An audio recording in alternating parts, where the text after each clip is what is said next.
Puji Tuhan, bertemu lagi dalam Raja Wali Pagi hari ini.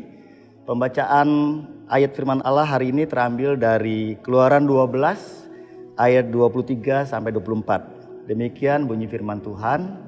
Dan Tuhan akan menjalani Mesir untuk menulahinya apabila ia melihat darah pada ambang atas dan pada kedua tiang pintu itu. Maka Tuhan akan melewati pintu itu dan tidak membiarkan pemusnah masuk ke dalam rumahmu untuk menulahinya. Ayat 24. Kamu harus memegang ini sebagai ketetapan sampai selama-lamanya bagimu dan bagi anak-anakmu. Bapak Ibu Saudara semua, inilah suatu cerita bagaimana Tuhan akan menulahkan tulah ke-10 di Mesir. Setelah tulah 1 sampai 9, Firaun mengeraskan hatinya.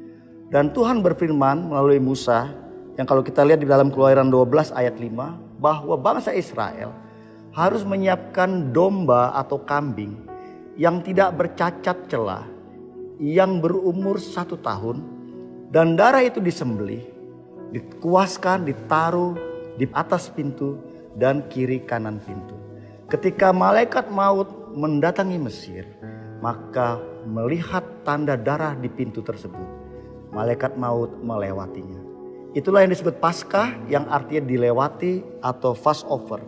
Dilewati dari maut atau kematian. Kemudian dalam perkembangannya dalam Perjanjian Lama, bahwa cara-cara untuk meminta pengampunan dosa, maka digunakanlah domba-domba sebagai korban sembelihan atau korban bakaran untuk penghapusan dosa. Banyak kita lihat di ayat-ayat dalam Perjanjian Lama bagaimana Tuhan berkenan terhadap korban-korban yang dibakar atau yang disembelih untuk pengampunan dosa pada saat itu. Kemudian di dalam Yohanes 1 ayat 29, pada keesokan harinya Yohanes atau Yahya Pembaptis melihat Yesus datang kepadanya dan berkata, "Lihatlah Anak Domba Allah yang menghapus dosa dunia." Apakah artinya ini? Padahal ketika Yohanes melihat Yesus, saat itu Yesus belum berkarya, bahkan Yesus belum mempunyai murid. Tetapi ini sebagai suatu nubuatan bahwa memang Yesus dipersiapkan sebagai Anak Domba Allah memperdamaikan manusia dengan Allah. Dan dalam Yohanes 3 ayat 16 berkata, "Karena begitu besar kasih Allah akan dunia ini, sehingga ia telah mengaruniakan anaknya yang tunggal, supaya setiap orang yang percaya kepadanya tidak binasa atau selamat atau luput dari maut, melainkan beroleh hidup yang kekal." Bapak Ibu semua, kita ketahui bahwa kita manusia mempunyai dosa warisan dari Adam dan Hawa. Pengorbanan Yesus di kayu salib sebagai Anak Domba Allah itu adalah bagaimana untuk menebus dosa kita. Karena pada dasarnya di dalam Roma 6 ayat 23, upah dosa ialah maut. Tetapi kasih karunia Allah ialah hidup kekal. Bagaimana Allah begitu sampai mengasihi kita, sehingga dia tidak menyayangkan anak yang tunggal, ganti kita mati di kayu salib sebagai korban Anak Domba Allah untuk penebusan dosa kita manusia. Karena pada dasarnya kita adalah berharga di mata Allah. Dalam 1 Petrus 1 ayat 18-19, "Sebab kamu tahu bahwa kamu telah ditebus dari cara hidupmu yang sia-sia, yang penuh dosa, yang kamu warisi dari nenek moyangmu. Itu bukan dengan barang yang fana, bukan pula dengan perak atau emas, melainkan dengan darah yang mahal, yaitu darah Kristus, yang sama seperti darah anak domba yang tak bernoda dan tak bercacat." Itulah Tuhan begitu sayang sama kita, sehingga kita beroleh keselamatan karena karya putranya Yesus mati di kayu salib sebagai penebus dosa kita. Lalu bagaimana sekarang? Kita harus hidup sebagai sesuatu yang berharga di mata Allah. Bagaimana kita punya nilai, punya value yang punya harga. Sesuatu yang berharga itu berbeda dengan sesuatu yang tidak berharga.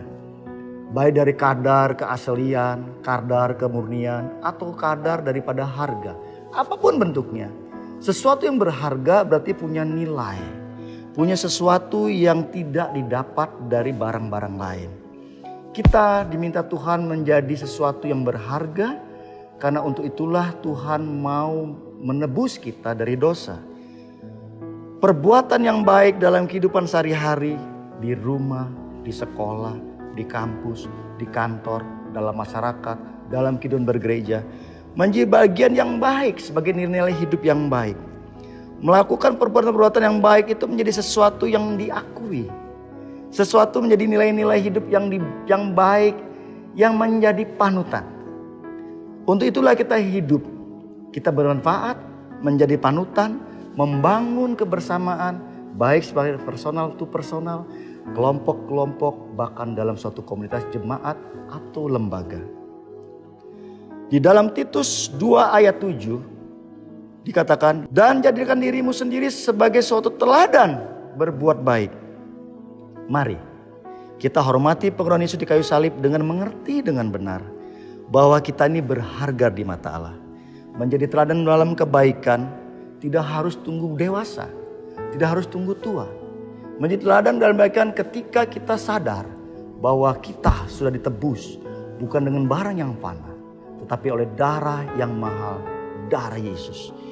Dan Paulus menasihati Timotius yang masih muda agar tetap menjadi teladan bagi orang-orang percaya dalam perkataan, dalam tingkah laku, dalam kasih, dalam kesetiaan, dan dalam kesucian. Mari Bapak Ibu semua, Tuhan sudah mati di kayu salib, kita peringati sebagai Paskah yang dilewati, yang seharusnya dosa itu ditanggung kita. Tapi karena ditanggung oleh Yesus di kayu salib, menjadi yang dilewati. Paskah yang lama ketika umat Israel selamat dari pembunuhan anak-anak sulung. Tapi Paskah yang baru, bagaimana Tuhan Yesus mengambil rupa menjadi manusia, disalibkan mengganti kita. Mari hormati pengorbanan Yesus di kayu salib dengan menjadi teladan bagi orang-orang percaya. Karena hidup kita berharga di mata Allah. Selamat Hari Paskah 2020, Tuhan Yesus memberkati. Mari kita berdoa. Terima kasih Tuhan untuk kebaikan-Mu. Kalau pagi hari ini kami boleh mendengarkan satu firman lagi yang mengajarkan pada kami bahwa begitu berharganya kami di mata Engkau ya Tuhan. Sehingga Engkau Tuhan boleh mengurnikan anak-Mu sebagai penebus dosa kami. Mati di kayu salib, korban menjadi korban untuk kami orang-orang berdosa. Ajar kami dalam hari-hari kami lewati tidak hidup dengan sia-sia. Tapi biarlah kami menjadi panutan teladan yang baik. Dalam perkataan, dalam perbuatan, dalam iman, dan dalam kesucian. Terima kasih Tuhan. Ucap syukur untuk kebaikan-Mu. Haleluya. Amin. Jangan lupa teman-teman jemaat GPD Raja Wali semua. Hari ini hari Sabtu ada doa masal jemaat. Meskipun kita sedang tidak berkumpul karena pelarangan akibat virus COVID-19 ini. Tapi mari kita berdoa di rumah sesuai jam yang ada. Mulai jam 2 siang sampai jam 5 sore. Masing-masing baik individu maupun keluarga maupun kelompok. Mengambil waktu 30 menit berdoa. Sesuai dengan pokok-pokok doa yang sudah diberikan. Tuhan Yesus memberkati. Ku tahu hidupku berharga di mata-Mu, segala